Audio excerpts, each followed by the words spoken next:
I'm Joyce Hornady. You might say accuracy is my business. I make bullets. You are listening to the Hornady Podcast. Thanks for joining us and enjoy the show. Hello, everybody. Thanks for tuning in to another episode of the Hornady Podcast. I'm your host, Seth Swerczek, and today I've got a co-host to my left, marketeer Preston Lentfer, and a special guest on the show. Real special. Yeah.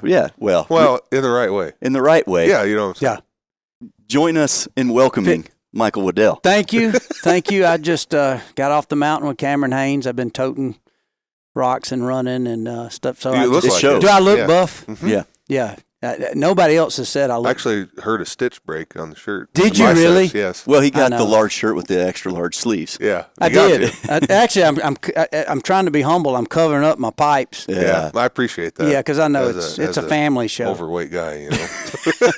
Well, Michael, thanks for trekking out to Nebraska. You know, we were talking before we started recording that our shows tend to do better when we got the guest in the hot seat. And doing the remote shows just don't work as well. And there's really no good reason to be in central Nebraska unless you live here, especially in the month of August. Yeah, so that's pretty true. Thanks for coming out here. Watch the corn grow. Yeah, I saw a couple guys sitting out there like, man, that sucker's done grown another half inch today. Yeah, the corn. You hear it. Sometimes but you know, I'm one of those guys. I could really come out and watch. I'm blown away at this row corn. I mean, I'm like, oh, my God, look how thick it is. Look how tall it is. Look how much corn's on the stalk. I don't know, man. Well, it's big business right now. Yeah, it's rolling. Unfortunately, it's not worth anything. Not good for the farmers right now. Now, not that we need to get into this being an agricultural podcast. This morning. Last night it was $3.65. Break even for most folks to grow corn right now is $4.85. So it's over $1 off. Yep. Yeah. Holy cow. Hey, and there's about 1,000 bushels on a semi. And there is plenty of corn. So there's a lot of loss. So what you're saying is what I'm seeing in excitement is a pretty big loss sitting out there right now. Now, the people that like to feed and buy the corn, they're ecstatic. They're in a good because you're going to get a pretty decent deal. Yeah. But there's deer living in it right now. Let's focus on that. That's true. And I've been seeing doves fly over. They're showing up now. Yep. We're not that far away from dove season. No. Just over 2 weeks for us. We're not. I'm from Georgia, so dove season is right there with Christmas. And it's funny, I've never been like somebody you dove hunt all year, but opening day, I mean, you got football coming on, and usually we'll put, good old hog and barbecue and grill and just, I mean, literally all the wives and women come over and we just have a good time. I mean, and you can't start shooting to 12, which obviously there ain't usually a lot of birds flying at 12. So usually the men, everybody who shoots, women included, who's going to shoot, you don't get out there at about 4 when they really start, maybe 2:30 to 4, and then when they start flying. But that whole day from breakfast to, it's just a big brouhaha fun. That's what it's all about. Do Not really. Dude, y'all got to start that. It really is a big part of Southern tradition, like the first weekend of dove season. And then you have some diehards, they'll hunt, on throughout the year.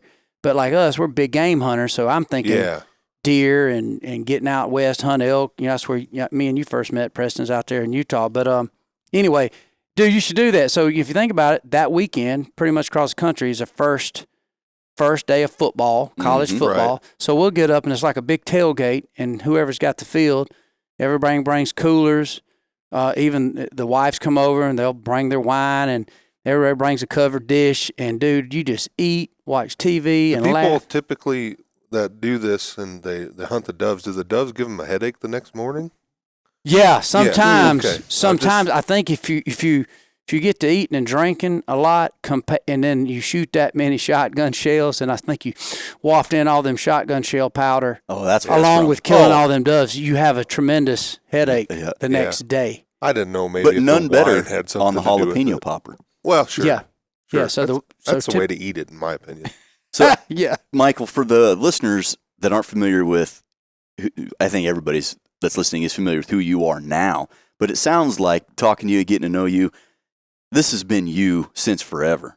Since before the Michael Waddell personality, hunting, being outdoors, having a good time, that was you forever. Did you grow up in this kind of? I did. Yeah. I grew up hunting. As a matter of fact, it's kind of the coolest compliment I get when I hang with people for the first time, and it's also for me in one way it's kind of awkward. Like if people have watched any of our television shows, Bone Collector, or even back in the day, the Real Tree Road Trips, a lot of times people say after a few days or even usually a couple hours, it's like, you know, they'll be like, damn, Waddell, they'll high five, like, man, you're just like you are on TV. Yeah. And you're you. You're you. Yeah. And I'm like, and at first it used to hit me like, I don't understand that comment. Right. But then after I started working around a lot of different people that were on television, not just in the hunting space, I'm talking about even some of these bigger actors, I started realizing that there is characters out there. Like, and I mean, y'all have seen it just working at Hornady and marketing and doing the podcast.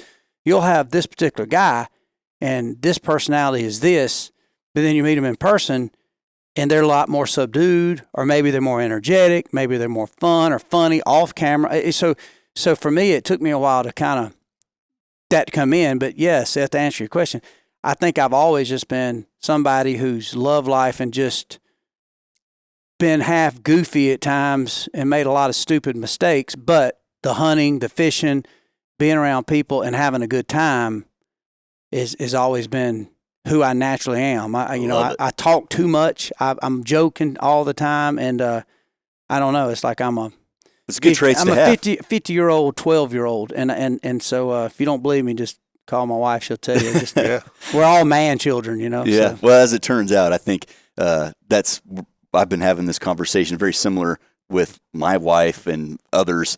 It's just. You get older, you get better jobs, you get more money, and I'm still 12-year-old Seth. Guy. Yeah. Still dirt biking, still spending money on stupid stuff and shooting guns. You know, we've all been blessed. We make a living in the space we love. This year alone, I'm here with my buddy Jackson Bishop, who we grew up together. He pretty much runs Bone Collector and kind of my right-hand man, so to speak. And this year alone, and I have bought 4 different motorcycles, none of them big. All 110s, 65s. I'm still just a goofy little country kid. I'm out there with my 9-year-old, and I got another 18-year-old boy out there with a skid steer, building tracks and, like, you know, jumping off of it and like, dude, who's going to hit the double first? You know, like, dude, I don't know. Get out of the way. I'll do it.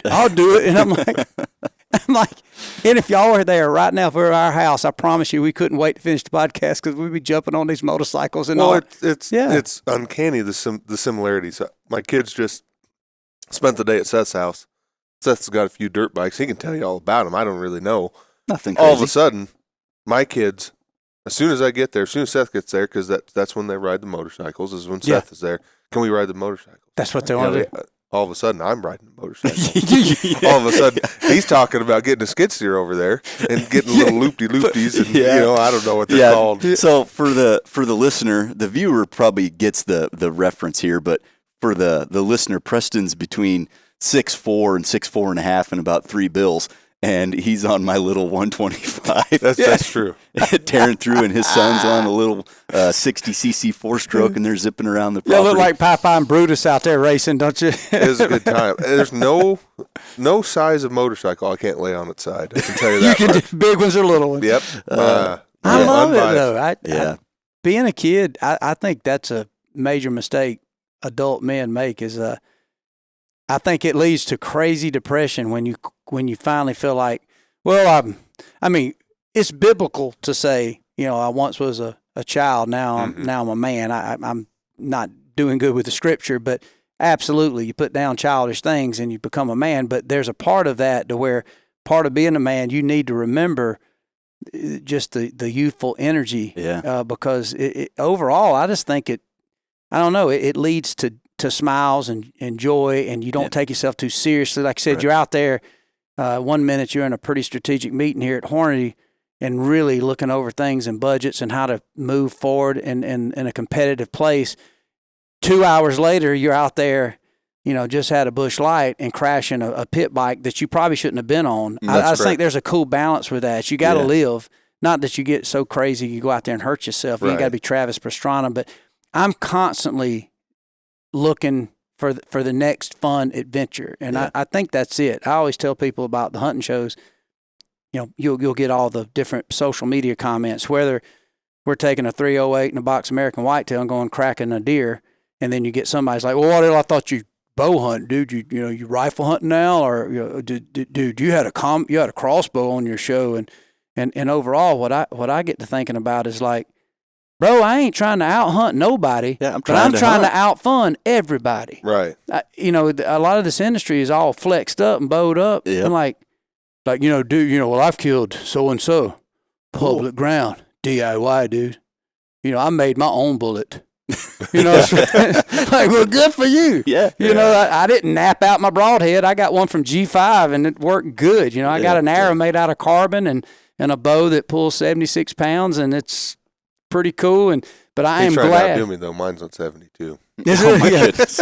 Actually, I told a story. Mine used to be on 76. Because of the dirt bikes and me being goofy, I hurt my shoulder, so I cranked it down. It's on about 72 or 3 now. Yeah. But and I'm like, I've never understood that part of the hunting industry is why I never understood the flex. I never did. I mean, I truly was baffled by it. Like, why are you walking around, you know, the SHOT Show or the ATA and everybody looks like we're freaking into Bloods and Crips, you know, like, Oh, yeah. you know, like somebody's got a backpack with an elk rack strapped to it. I'm like, what'd you get, Preston?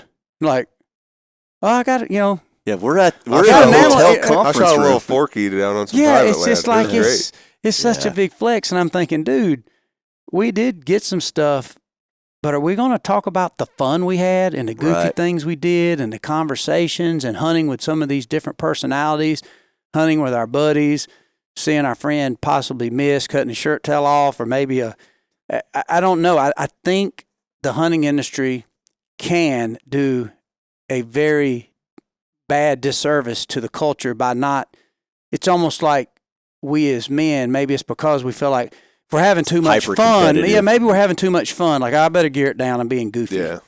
And I don't know. You I just turned it up. You just turn it up. Yeah. Turn it up and be that, because we all got that little kid in us. Mm-hmm. We all got that want to build a campfire and like, man, who's got the cigars? Who's got, you know, did anybody download stuff? We don't have service. Anybody got the whole ultimate collection of Leonard Skinner on their phone? Who bought a Bluetooth? Yeah. Anybody got a little dimmer box we can, turn on and freaking rock out? And then next thing you know, you're at hunting camp and absolutely in the middle of the mountains, and you got Sweet Home Alabama going and a cigar and a good conversation. You're laughing and you're there to get elk. It becomes a lot less about the notching of the tag on the elk and more about the experience, what you're doing out there. And I think there's so much lost there, and I'd have to agree with you. And The 338 Advanced Rifle Cartridge. Purposefully designed for hard-hitting subsonic performance, the 338 ARC delivers 1.5 times more energy than the 300 Blackout subsonic. Featuring the 307-grain Sub-X bullet in the subsonic line and the 175-grain hollow point in Hornady Black. The big little cartridge that packs a punch. The 338 ARC from Hornady. you've got a unique insight because you've seen, go back to Realtree road trips. I mean, that was I almost wore the hat today. That was- I was running a little bit late. Preston I was and going to I get in as the closet. kids. That was the show, right? And then, obviously with what you've got going on with Bone Collector and all the other media outlets, between here and there, you talk about culturally, what have you seen from the cultural standpoint, your impact has been, because Realtree road trips to Bone Collector, you've been the guy that it's contagious to watch you. And again, like we talked about at the beginning of the show, you're you.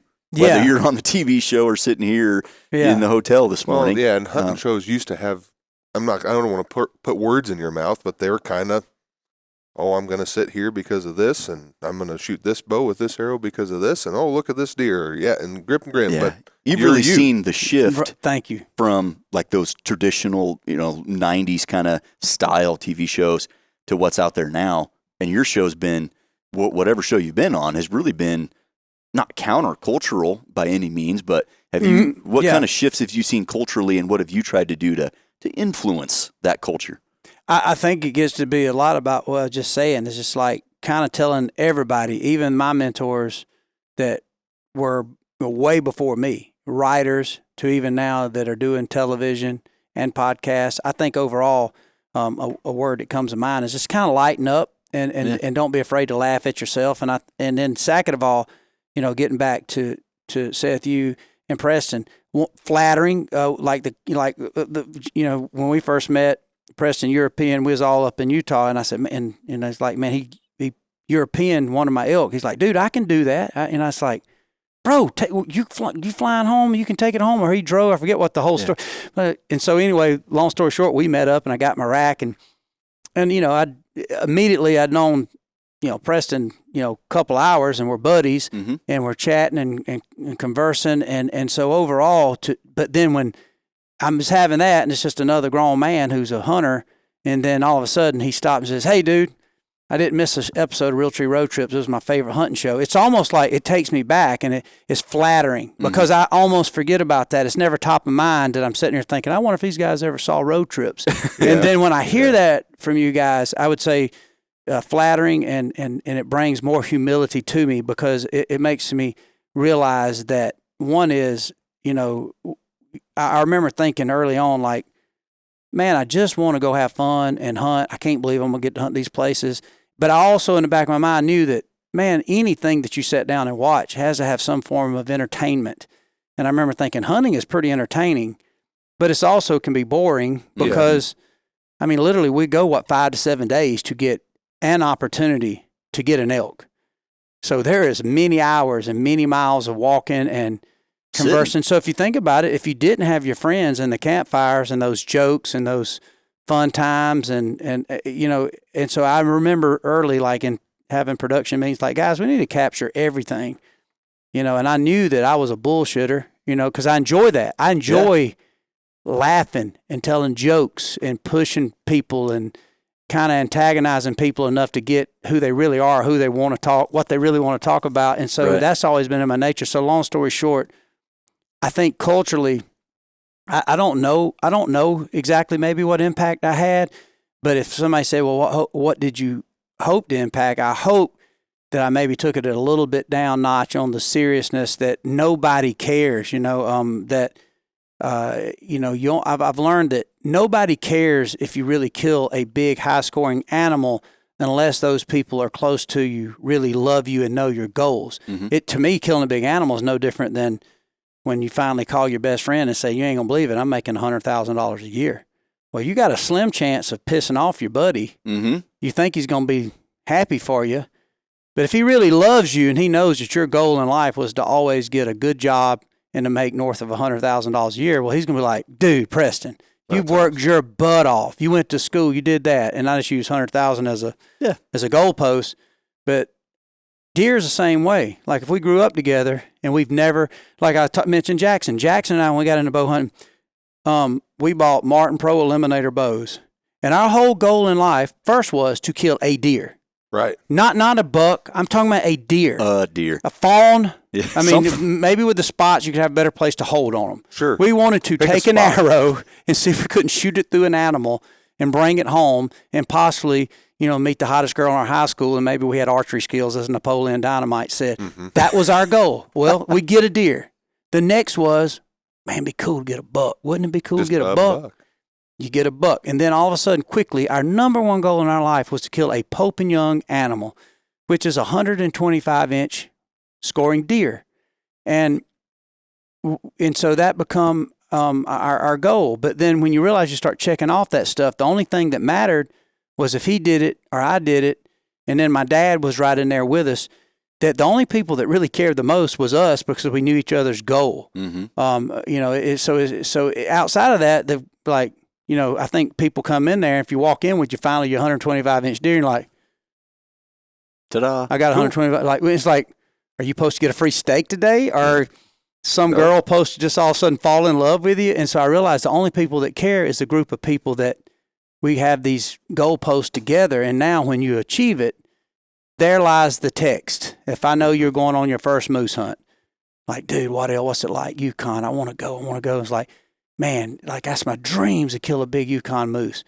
Well, then that's where you stay in touch. And when you crack one, you text me that picture. So it's not in, look, yep, Waddell, I'm better than you now. My moose is a little bigger than yours. It's like, bro, there's where the love comes in. Like, congratulations, Preston. I know this has been your lifelong dream. Congratulations. I've always thought the hunting world gets it wrong. It's to like, if I can get that, y'all gonna look at me different. Yeah, get and the nobody followers does for the gram. Nobody does. Yeah, I get more. Just gonna be more people gonna love me, dude. Freaking might even have a girlfriend after this. You know, it's like, no, You're not, you know, I don't know. I think it's as weird. we get older, and I don't want to speak for Seth, but it's like the less people know me, is the better. Yeah. Yeah. As I we don't get older disagree. and mature, you know, It's just a time thing. I will agree. Like, I think as you mature, and I don't want to speak for men and women because I'm not a woman, but as a man, kind of that childish stuff of, oh, I want to shoot the biggest deer goes away.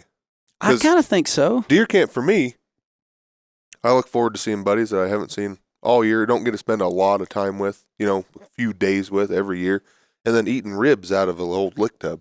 Yeah. I was going to Because say, after you they can't, get done, can't we're going to forget eat the those food. ribs, and then the steaks the next night. Oh, yeah. my I'm a goodness. big breakfast guy. Yeah. Yeah, just the smell of that. Mm-hmm. Don't that trigger like smell of bacon and eggs? Cast iron, the campfire. Oh, you'd like the coffee there. It's perfect. Or even the smell of that coffee brewing. Mm-hmm. I'm like you, Seth. Or same with the food.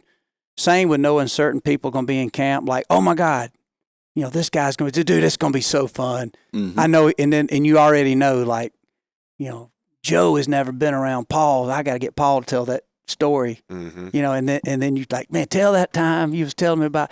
And then all of a sudden, you know, it's 12:30 at night. You've done nothing. You know how we feel. You know, like, for lack of a better word, sinful. Yeah. Just a bunch of dudes bull crapping Yeah. about nothing, and then maybe talking about the weather, talking about the rut, talking about a little bit about politics, or, you know, how's your youngins doing? You know, like before we started the podcast, we was talking about raising kids and all the goofy, fun stuff I've done, and, you know, just talking about ideas you can pull with your kids and fun times, making memories. And literally you go to bed, and then you wake up, and you're sitting in a tree stand, and you're hoping to get a deer, or you're out there, and then the whole time you're thinking, Preston said he was going to make a big pot of that chili. Mm-hmm. And he makes Sunday's the always best chili day. he makes the best chili. Well, maybe I get back and get, you know, Yeah. Seth to whoop up some eggs over easy. And then you think, you know, then you call your wife and like, yeah, we ate chili and eggs. And it's like, how did you can't, but like, Don't come yes, you home. can at deer camp. Yeah. Yeah, it doesn't count. Yeah. We also did this at 8:00 in the morning. We ate leftover pizza for breakfast. You know, like, so dude, It's all about the connections, really. It really is when you think about it. And I remember getting caught up in just the pursuit of the animal, where this was, you know, a decade ago, where I really, really, really wanted to find big mule deer. That was my goal in life. And I spent a bunch of years and miles and hours in that pursuit and had great success and had fun. But there were a lot of times where I would have just preferred to hunt by myself. Everybody else is just slowing me down. I want to go, go. Right. And I wanted to get my dad a mule deer. He killed a bunch of deer, started hunting in the 70s, so he's got animals on the wall, but he never killed a mule deer. So took 5 or 6 years to get him onto a mule deer. Anyway. Wore out a pair of boots. Yeah, he did. I won't bore you with that whole story, but at the end of the story, Dad gets this trophy mule deer, and that was all exciting. But it wasn't deflating because the pursuit was over, but I had so much fun that had nothing to do with the actual hunt where he was actually successful. The 5 years of running around the country, the hours in the windshield time, just hanging out with my old man, hearing stories of when I was a kid that, you know, I'd never heard before, and just reconnecting with my dad that I didn't need as a father figure, but more as a friend now. Yeah. That was so much more meaningful and impactful, and just all the cheap laughs and all the food and spending that time with him and getting to share that. Didn't realize it as it was happening, but now in retrospect, that was some of the best years of hunting that I've ever had.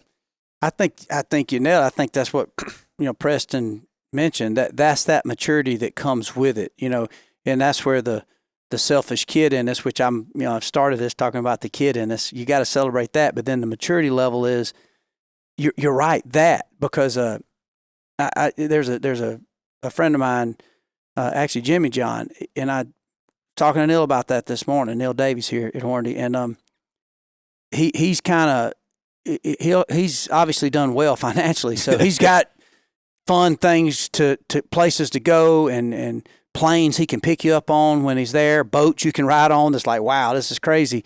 And I remember there was one particular thing he said. I remember just to Jimmy. I said, Jimmy, I appreciate some of these adventures and opportunities you've took myself and my family, even my kids on. I said, I don't know how to say thank you for this. And I said, because this is not like your average.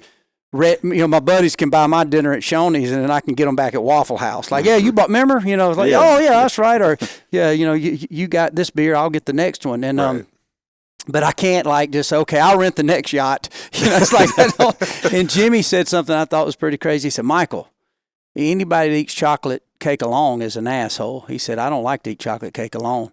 And I think that's what hunting is. Mm-hmm. That is the ultimate chocolate cake. So there's nothing wrong with sitting there in the late night and, watching a little Netflix and getting you a big old piece of chocolate cake by yourself and a glass of milk and eating it by yourself. Nothing wrong with that. But it does get boring. Sooner or later, if you got the ultimate chocolate cake, yeah, okay, I'm not picking on Preston. He's a big old boy like, try this. This is going to change your life. And I'm watching you.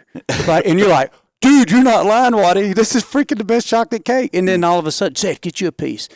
And it's maybe my wife made the chocolate cake. Yeah. Now, I'm sitting here eating me some too. Like, aren't we a bunch of kids? We're just a bunch of idiots sitting there eating chocolate cake. It's all over us.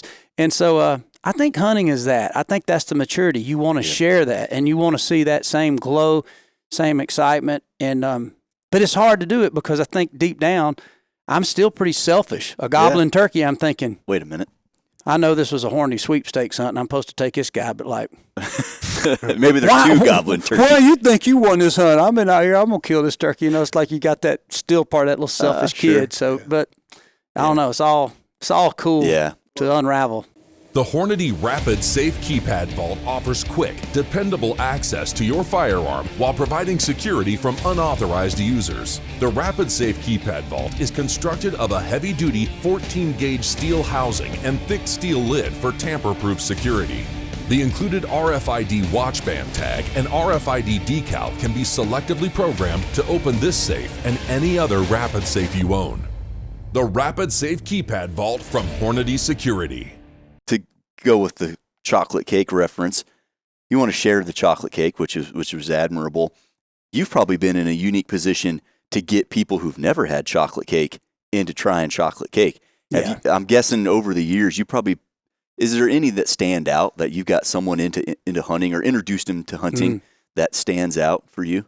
Yeah, the last few years, I would say, and that's been an odd kind of evolution in what we've done, and I don't know if that's bone collector or just myself and the people and friends that we've had a chance to run into, but I think especially after the situation with COVID and a lot of people looking into, oh my God, I might not can go to the grocery store and buy any type of meat, chicken, beef, or pork, much less toilet paper. I think a lot of people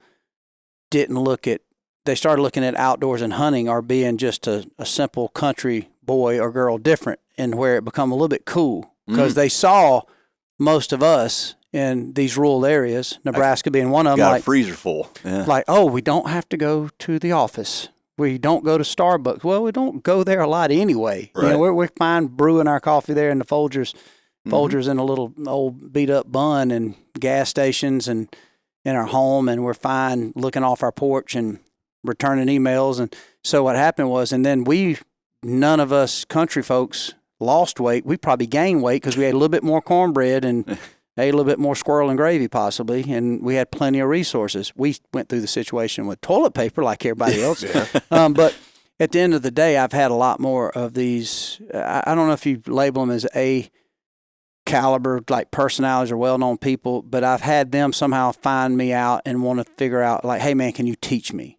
And so, yeah, we took people like Theo Vaughn, who's just a brilliant comedian. Oh, my gosh. And that dude's heart, I'm telling you right now, I sent him a pretty heartfelt text the other day after spending a week with him, and I think it's important. Most people now, I mean, a lot of people know who Theo is.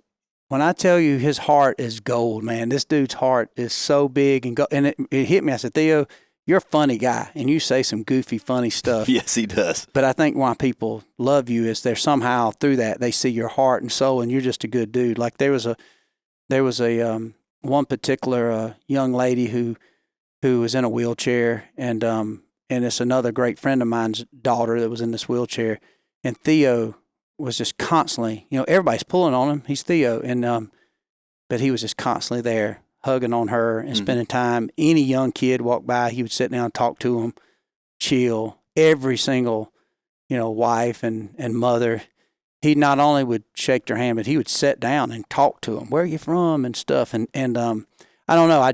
But when I was seeing that kind of from sitting back and watching them, I was like, wow. So, but people like that, Theo's like, man, I don't know nothing about this hunting, man. I'd like to know, man. Can you take me? And I could tell it wasn't much about I really want to go shoot something. He just wanted to be at a camp. He just wanted to see, well, what are you old rednecks doing out there? What are you old country boys doing? He has never mentioned how big an animal is. He just wants to know what species, and man, can you kill them?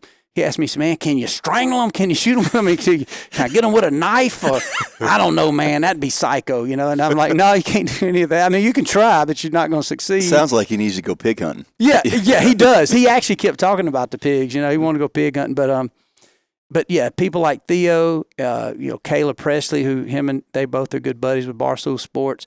We took Jim Brewer, another comedian and same thing. They've never had a desire to hunt, but they want to know the other side of it. So it also was kind of cool for me to see a lot of these characters that had never hunted at all, not ever been around it, but was intrigued by it because Jim Brewer said it best. He said, I just realized that, man, through these hard times, I had no man skills at the level. I was just a berry picker, man. Yeah. I know nothing, and he's still wanting to learn. He really is not. He's too big-hearted to really even shoot an animal. He did get a turkey with me, Good. but he was more just interested in like, hey, this is the balance I need to know. And so they have loved it, and they love the camp, all the things that we're talking about. So it kind of get back to the whole situation is a trophy is relative, and they are confused as to why we'd even have a scoring system. Right. So it's almost a reset. Like you're trying to explain to them, like, man, I don't get it, man. It's an old one or something. They old, they bigger, and it's almost like, we don't think about that. And it's like, well, I think one of them said, well, how does that define you? How does that define you? Does people love you more if you get one? And I'm thinking, no, matter of fact, it might create more hate because now people are like, oh yeah, farm deer, must be nice, Preston, hunting a freaking, tract of land that your granddaddy owned up there in Nebraska. Good job, Seth. Yeah, you get to go to freaking Utah. Yeah, was it DIY? Did you freaking drink out of the creek? Did you hunt in moccasins? Was it a freaking recurve? Did you nap you on broadhead? Oh my God, freaking sissy, you're nothing. And they're just spewing that. And it's like, no, it really don't make a difference. If anything, it creates more. And so, anyway, I've had a lot more people that seems to be intrigued with just not necessarily hunting, but just kind of being what we grew up took for granted. As we talk about corn, we talk about tomatoes and growing some vegetables. As we talk about I remember growing up eating squirrels or rabbit hunting or dove hunting, eating dove. And how do you cook them? A little cream cheese, a little bacon. Do you marinate them and fry them? So we have those conversations, and to them, that's like, wow. Dude, that's out. You didn't buy that. You just went out and shot them, and it's neat to see. Gutted it, that cleaned it, cooked it. Yeah. I don't know this because I was never around it, but from the outside looking in, it seems like that those big names, either if they were involved in it, it was very hush hush, or just not involved in it at all. And then maybe COVID time frame in the last 5 years or so, you've seen more and more people in that that celebrity list gravitate to it. Yes. Just curious, and I'm sure obviously what you've done has had a huge influence on that. Throw in Joe Rogan and probably a few others, and it is it's just neat to see more people at that influential level that have power to influence others to get into the sport that we love so much, and for it to be less about the size of the animal and more about hanging out, having a good time, and continuing on, the privileges that we grew up having, like being able to go out, hunt, have a sustainable hunting population of animals. That's pretty cool. And then now as fathers, to be able to get youth into it, I'm guessing you've probably got your phone ringing off the hook to get kids into it. Is that more fun than to get the celebrities in when you get kids out there for the first time? I'd say so. In one regard, some of these celebrities' first time is like taking a grown kid. So it's a very big similarity to where, a kid, what you're doing with gun control and like set still. I mean, literally, you're there with somebody that, you're kind of a fanboy of their ability and talent, whether they're a musician, whether they're a comedian. But next thing, a minute you got their ear, just like you got that for you. Don't you freaking move, dude. This, what do you mean? Like, this is it. He's coming. Be ready. You know, like, don't hurt me. Don't hurt me. You know, and so, yeah, I think taking the kids are so amazingly honest too. Oh, they're not, they don't bull crap at all. They're not filtered. They're like not we filtered. are. And I have learned a lot with that too, is like you, Seth, it's funny. All this cool stuff I'm saying, my wife and my friends call me the turkey Nazi because they say I'm not that fun to turkey hunt with because I get just, you know, even a Merriam, which, you know, you think these Merriams by rule, you can kill them. They work pretty well. They come to cause. Yeah. But I'll hear a Merriam gobble and I'm like, nobody move, get down. It's freaking, you know, and it's like I've never even been on a turkey hunt. Yeah. Like, don't move. I know we've been cutting up, but by God, we got to get this turkey. It's almost like, to me, it's almost like this turkey becomes Al-Qaeda, and I've got to get him shot. And like, people hate on me for that. Like, you can't compare our wonderful, majestic, good Lord wildlife to Al-Qaeda. It's like, I don't, but there's a trigger that steps that almost like they become the enemy. They're not the enemy. I love them more than anybody. I've learned how to realize that kids, it's a different perspective. You know, they're still worried about, you know, Dad, you got oatmeal pie? You know, you got oatmeal pie? Did you bring me one of them Capri Suns? You know, I want one of them little juice jugs or whatever. Like, yeah, man, let's stop over here and get us a Jolly Rancher and sit here and look. Let's go look for arrowheads out here in this field. Or look, here's an old whale. Let's throw a rock in it and see if we can hear it. Is it, you know, I don't know when that sucker was, you know, dug, you know, or like we talking about, you know, looking for treasures. And, and so these kids just, they're looking for an adventure, you know, outside of that, and they don't get it as much anymore. Yeah, that's true. So gobbling turkey though changes the game though. I had my 9-year-old out. He got his first turkey here in May, and we spent all day. And we used to be just covered in turkeys back where I grew up, and they're a lot thinner now. So we went to the old stomping grounds, and there just wasn't a whole lot of turkeys. So unfortunately, me and my old man walked my 9-year-old's put it on into the dirt. Oh man! And we had a turkey come in. It was a bearded hen at 7 yards. He's like, now? I was like, I'm sorry, but it was legal to shoot. But it's like, we'll find a better one. Yeah. Anyways, throughout the whole day, we went to all these places on all these adventures, throwing rocks in the river. And I think the highlight of the day was my mom, who is a good cook, changed the way she cooks once all the kids left the house, and now more health food and whatever. Well, she's got the grandson back for a day of hunting, so we come back to the house for lunch, and Mom had fried a chicken and then made homemade gravy in the pan, right? So I want to go to Mama's house. Right. Yeah. So Brock, my son, had never had homemade gravy like that in the cast iron skillet that Mom fried from chicken Grandma. in. Grandma done made this. He probably, if we would have got him a ladle, he would have ate it that way. He would have just drank the gravy. Yeah. So fast forward at the end of the day on the last hunt, he connects on a bird with the 410 that Preston built. It was a great shot. It was cool, and he's all excited and jacked up. And when we got our first gobble, and he looked at me, his eyes looked like 50-cent pieces. So excited, and that was excitement, and that excitement lasted until we cleaned the bird and put it in the back of the truck. And then today, fast forward a few months, he's still talking about Grandma's gravy. Yes. So the highlight of the day was, we had some adventure, and yes, he shot his first turkey, but the highlight of the day was spending time with his grandpa and eating food that he hadn't had in a while. And I mean, and everything was done right. I mean, as a father, what you did, granddad, your dad and your mom, it was everything. I mean, he'll never forget that. And so, I mean, I think that's easy to forget. People forget about the gravy. Yeah, right. They forget about the gravy. And I don't know, man. That goes a long way. I see that a lot. And I would say definitely me. I'm almost the guy at the industry shows that's reminding kind of us macho men kind of, and believe me, I am not one of these goofball. I'll say goofballs. I always piss somebody off, but I don't care if I offend somebody. Like one of these crazy liberals that we got to do away with toxic masculinity. No, not at all. I like masculinity, but but pride and the ego and the look at me because I got one bigger than you. I just don't think. I'm not saying it's not. I don't have any problem with trophy hunting. I still do it. I still got target bucks that I want on my farm and places we go. But at the end of the day, I guess where I'm trying to go with this, I think the trophy hunting, if you ain't careful, can get really depressing.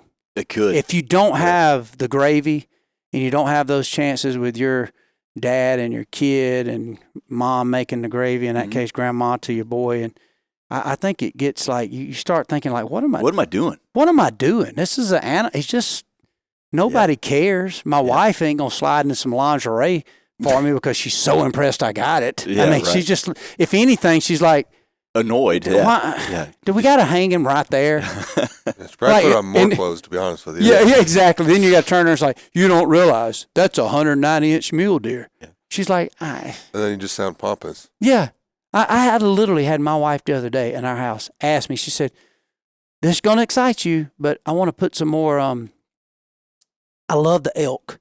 I want to put some more elk in our house. She said, in our bathroom, I want to hang an elk in our bath. And then she says, but I just want a small one. You got a little small rack? And she wasn't even trying to be an asshole. She was so like, you got, and I said, I won't make a living getting no small elk, you know what I mean?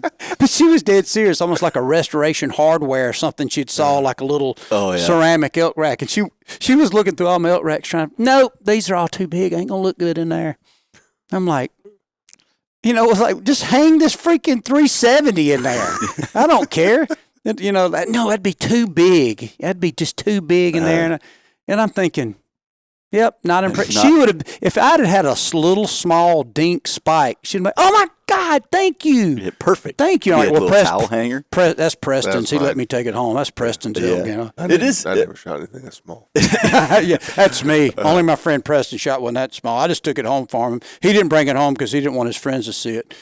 I came home empty-handed. I'd rather isn't that crazy, though? I know. Well, some people are that way. It's a balance, though, because I think there is something to be said about, the air quote, the word trophy hunting or whatever. I think there is something very, very worthwhile in pursuing animals that have reached maturity. Absolutely. Not all the time, though, because there are certain times, like you're hunting an area, you spend a lot of time there, and this is what is in the area. Okay, well, I've got my kids with me, and they've never seen like a field dressing process. Okay, we'll have a rack on the wall to remember or whatever. But there's, I think, definitely a place for hunting animals that have reached maturity, whatever that looks like. But then you have to carefully juxtapose that with, it can go too far. It really can. Out here, you may only get one chance. So never compromise. At any distance. Match accurate ELDX bullets, highest BCs, flat trajectories, and unparalleled terminal performance at all practical ranges. Precision Hunter ammunition from Hornady. You almost have to be there and done it. Like somebody might be hearing this and like, damn, man, what's Waddell doing? He's telling me to go shoot 1.5-year-old whitetails and go kill a dink mule deer. I'm not. All I'm saying is it's kind of like this. It's once you've lived it, and I have been the guy that I'm telling people not to be. I've been the guy that's I think we all have walked over family, that's walked over friends because we just had this good podcast, but I ain't going to tell them guys we're on the same leaves, but I ain't going to tell them what I saw today. and I'm not saying it's still fine to do that little secret squirrel, the hunting club games, I call it, or whether it's DIY, whether it's public ground, but at the end of the day, I've come to the conclusion, and this is something I feel pretty strong about because as a man, and I'm honest enough to say it, the two things that a grown man can chase that's the most fun you'll ever have, chase some wild women and chase a big buck. When you bag or catch either one of them, let me just tell you something, buddy. That's an endorphin rush. It's going to be fun. But if you only focus on bagging and chasing wild women and big bucks, watch how fast it takes you to get depressed. Because there's always one a little wilder. There's always one a little better looking. Always one was a little bit more, got that spark in the eye and maybe a little old sunflower that like in the hair. They're like, yes, okay. And then there's always a buck that you get. And then as soon as you get him, you think, well, I think there's bigger ones. Oh, yeah. Now let me set that. Oh, I kind of got the mule deer. let's start chasing this whitetail thing now. We were Never talking ends. about And then that all of a sudden the you other get day. lost. Something that could have been somewhat just okay to control. You just have to keep the perspective of what it is and what is the final conclusion. And you better make sure you got the right group of friends that can somehow work together to celebrate those things, and you can work toward a certain goal, because otherwise you can get to the place to where you think It's not fun anymore. it's not fun anymore. And then you realize not only are you not having fun, you look back and now you're trying to go back in these same circles like, no, dude, you've been an asshole for years. Yeah. Yeah, get out of here. Yeah, you remember how my son come to the lease and we was up here hunting and he shot that young 8-pointer and you freaking basically was going to kick me out of the club because my kid killed his first 8-pointer and you made a new rule that we couldn't bring our kids and couldn't have a guest over because you thought this 8-pointer might turn into a 150? Yep. No. So, I'm getting sick just hearing that. yeah, I mean, that happens every day. And so somebody thinks that this big deer, it's almost like, what is this that's got in us that's thinking, the world would love me more, or will you love yourself? So there's nothing wrong with it, man. I love seeing my buddies kill big trophy animals. I love to still do it, but it's not the end all. It's not what I'm ever going to love you for or respect you as a friend. I look forward to seeing you on a hunting camp, because it's almost like it's a conversation that's like, hey, Seth, I know you've killed some big mule deer, dude. I have to. Preston. Hadn't shot any big mule deer. Dude, he just ain't really. He's not like us. He's fun. He's chili. Yeah. He's chili. Going to my truck. Well, he's chili. It's good chili. Bro, ain't killed nothing over 150. Yeah. And is that what me and you say? You gonna tell him? I'm gonna tell him. Yeah, I gotta You're cut not him welcome loose. here anymore, Preston. I mean, I don't have a clue. You might have killed giant mule, but my point is, is that what we come to? And it's like, guess what? He's never did a DIY. No. Oh God. Yeah. He don't eat mountain ops. He's still on the Little Debbie's. I seen him. Well, I do both Well, of he those. does. Yeah, Preston does both. He's got a Swiss cake roll in his pack. It's like He's down with OCP. Are we creeping into that area? Mm-hmm. It's almost like, and then he does get it. It's like, hold on, Preston. This is to the standards of me and Sethifer. Me and Sethifer definitely agree with your trophy. But first, let's interrogate you. Was it private? DIY. So it was private ground. Farm deer. I don't know. In farm, we had several stalks, and we didn't see a lot of deer. They're having a hard time. And you're trying to explain yourself like, no, it was private deeded ground. Yeah. It's like, Look down to my nose. No, the minute you say deeded, it's like Deeded. so proper. yeah, the king's property. Yeah. Okay, did you stay in a lodge with brewed coffee? Yeah. I had my own room. Yeah, and it was pretty Was awesome. there There was a cook. There was a needed? cook there, and Waddell was there telling jokes at night. This is not a real camp. Ank, you're not worthy. You're still out in the club. It's like, oh my God, what is going on out here? And I'm so sick of that. Yep. It's like, no, dude, hunt the way you want. Let's You're an have equal fun. opportunity hunter. That's Yeah, it's equal like, opportunity. am I In trying- many ways, too. Am I trying to prove this to myself, or do I have to prove this to you? And really, I've started thinking back and deep diving on my hunts, and even I think Seth could agree with this on his quest to kill these big mule deer. I really wasn't trying to do it for anybody else. I wanted to prove to myself that I could persevere.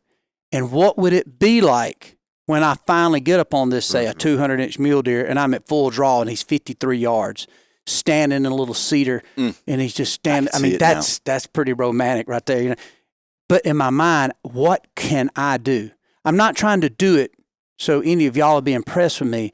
I'm trying to push myself, similar to running the 6-minute mile for the first time. Can I do this? thumbs down. Yeah. Can I bench press 350? Yeah. So for me, but when I do it, there goes the rush. Okay, that was a goal. A 200-inch mule deer, 53 yards, and I achieved this kind of situation. So in one way, it's not for me to beat my chest, but it was something pretty cool emotionally that I checked off for myself. but then only to, and I've learned in so many cases, you don't need any reward or pat on the back for it.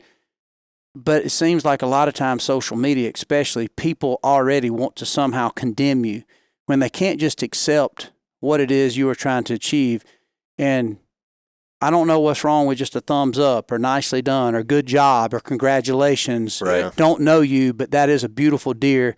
It doesn't matter. Now, on the other side of that token, it could be that the guy who wanted to get that 200-inch mule deer, he wasn't doing it maybe for himself. He was doing it maybe for acceptance. So therefore, now he is flexing and like, look at me, nobody's better, and I did it this way and that way, and ha, ha, ha, you'll never be me. You see that too. Yeah. So those people, they don't really, I don't think, deserve a thumbs up or good job or maybe even a criticism. Just let them go. Let them beat their own drum and let them sing their own song karaoke night by themselves. There's no audience out there. Yeah. Nobody cares. Go let them enjoy their lonely-ass, dusty trophy room alone with no friends to admire their trophies. This kind of reminds me of something Jason Hornady said. So a film crew came out. They did this nice film kind of on Hornady and the legacy for our 75th anniversary. And they sat Jason down for an interview, and Jason's been interviewed 100 million times, so he's kind of on autopilot, probably like you are, same questions, such a good character, too. I love Jason. Well, they asked him a question that he wasn't prepared for, and it kind of made him a little emotional, struck a chord, I think. And they just asked him, how do you want to be remembered? And he thought about it, and his response, I want to be remembered as the funnest guy in hunting camp. There you go. And you know what? To this day, think about it. Like, if I know I'm going on a hunt and somebody says, hey, man, some of the Hornady crew's there. I'm like, man, is Jason going to be there? I mean, we all do. I mean, he's y'all's boss. Yeah. He's technically my boss. I work with Hornady. You know, we market through our show, and that's our product we use. I've always been a customer of Hornady. Mm-hmm. And so it's been really good to get to know a lot of the behind the scenes, tour the factory like we just did. And so it even makes me a bigger fan and customer, even though we all work, and inevitably all our friendship is around, well, Jason and Mr. Steve is our boss to a degree. Right. But we all want Jason there. Yeah, he's a good time. You want him there. Like, it's like, think of a hunting trip, and if you could just be blessed to have Mr. Steve and Jason there, you're in for some entertainment. You're in for some entertainment. Right. I'm talking about the most real, fun, off the cuff. Mm-hmm. If they say something you don't like, they'll give you the rest of the day to get over it, but get ready because I'm bringing some more. Yep. And I freaking love that. A lot of personality there. Oh, so like Mr. Steve, I remember he told me this, and he said, well, no, it was my dad who coined that. I said, holy cow, the 75th year anniversary. It's like, golly, we all went here in Grand Island. It was amazing. All you guys were there, and it was awesome watching the band. Eichler, Shockey, there was a bunch of the hunting personalities there, and we was laughing. Well, I finally barely run into Mr. Steve, and I was like, Steve, oh, my God, I didn't realize you had this many people working at Hornady. There's a lot of employees. And I said, how many people you got working for you? And y'all have heard that a million times. He said, about half of them. About half. I mean, you got people working, half of them. Yeah. And I thought, oh, my God. And, of course, later I saw him yesterday, and he said, yeah, Dick, just so you know, my dad, that was his saying, Mr. Joy. So, yeah. But think about that. That's freaking epic, cool people, man. Yeah, they are. Yep. Well, Michael, I appreciate you coming on the podcast and just sitting around, and this has been a great hour. Now, it's been about an hour, so I want to kind of wrap this thing up, and we got two things before we wrap it up. Number one. Yeah. These right here, limited edition. Custom. Hornady podcast T-shirts. The only way you get one. Are you serious? Stuff's custom. Yeah, the only way you get one is to either be on the show, or if you send in a suggestion as a listener, we'll send you a free T-shirt if we use your podcast, or use your podcast topic. So, wanted you to have a T-shirt. And also, thank you. That's a public ground ram too, ain't it? I know that DIY. I'm not sure about that one. Is this a farm raised ram? He might be. I know you're a big 30 cal fan. Yes. And so I had some 300 PRC No way. engraved. Are you serious? Now, I'll mail that to you if you don't want to check a bag, because that's definitely not going through security. Well, I feel bad, and I should admit it on the podcast. So not only do I have that, but I swiped this kind of by accident, this bullet yesterday. Accidentally on purpose. Took this 50 cal bullet, one of these cool. Are you serious? Thank you so much. Absolutely. Well, thank you. That is awesome. We appreciate the partnership. We appreciate you, just thank you representing our brand. Now, the last thing Yeah. Maybe we should save it for another episode. Why? Because it'll be more focused on that topic, I think, potentially. Okay. Yeah. Okay, that's it. That's all I got for you. Free stuff. Thanks for coming on the show. Thanks for being a partner of Hornady, and thanks for being the voice of reason in a culture that could sometimes get clouded up a little bit. Thanks for always cutting up, making things fun. Hopefully we get a chance to share a camp together sometime. So thank you. Thank you, man. Thank you guys, man. It's been cool getting to know both y'all more over the years and actually know more about just Hornady. It's a cool family up here, man. And yes, sir. The growth and just everything also that y'all have done and absolutely. So yeah, you're welcome, man. Thank you guys at the same time. Yeah, we need to do a part 2, man. Yeah. I mean, this is a lot of fun. Love chatting with you guys. All right. Preston, anything else? I got nothing. All right. Ladies, I always have nothing. That's all right, Preston. You're just thinking. Me and Seth put the pressure now. He's trying to kill a big mule deer so he can be in our club. Well, yeah, I got to do a DIY. If you could get to 180, you can sit around our campfire, big guy. I'm many inches short. Okay. Ladies and gentlemen, thanks for tuning in to another episode of the Hornady Podcast. This is a little bit divergent from our typical type of content. We hope you enjoyed it, and we'll catch you on the next one.